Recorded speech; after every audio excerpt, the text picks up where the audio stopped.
مساكم الله بالخير او صبحكم الله بالخير.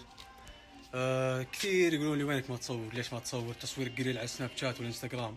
فقلت بصور لكم هالمقطع، باخذ فيكم جولة في الورشة واوريكم وش انا قاعد اسوي حاليا.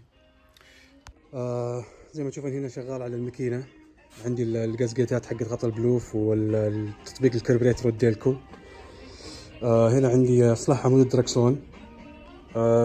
لا زلت يعني ان شاء الله اشوف في امل ان شاء الله انه يصلح في فضاوة وكم الضمانات اللي جوة الفانة. هنا عندي الدركسون جددته، يعني يبغى له كم شغلة شوي بس بسيطة كذا. هنا عندي قاعد احاول اصلح الفحمات الخلفية، القماشات فيها مشكلة. هذا سليم، بس هذاك اللي هناك فيه السلندر تعبان، فيبغى له بس طقم اصلاح بسيط. هنا عندي طاولة العمليات، الديكور الخشب ذا قاعد احاول اجدده.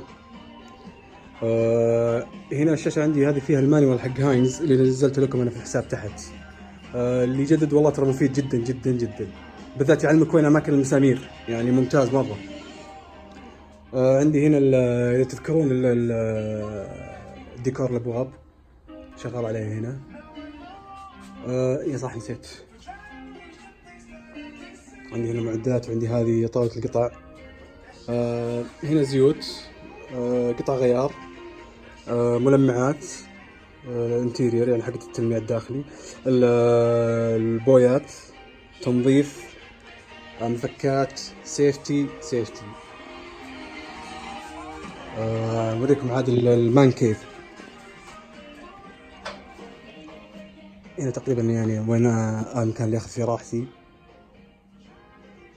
اللي متابعني يذكر خطوات البناء كاملة، هذه موجودة عندكم في الستوري حق في الهايلايت فوق وبس.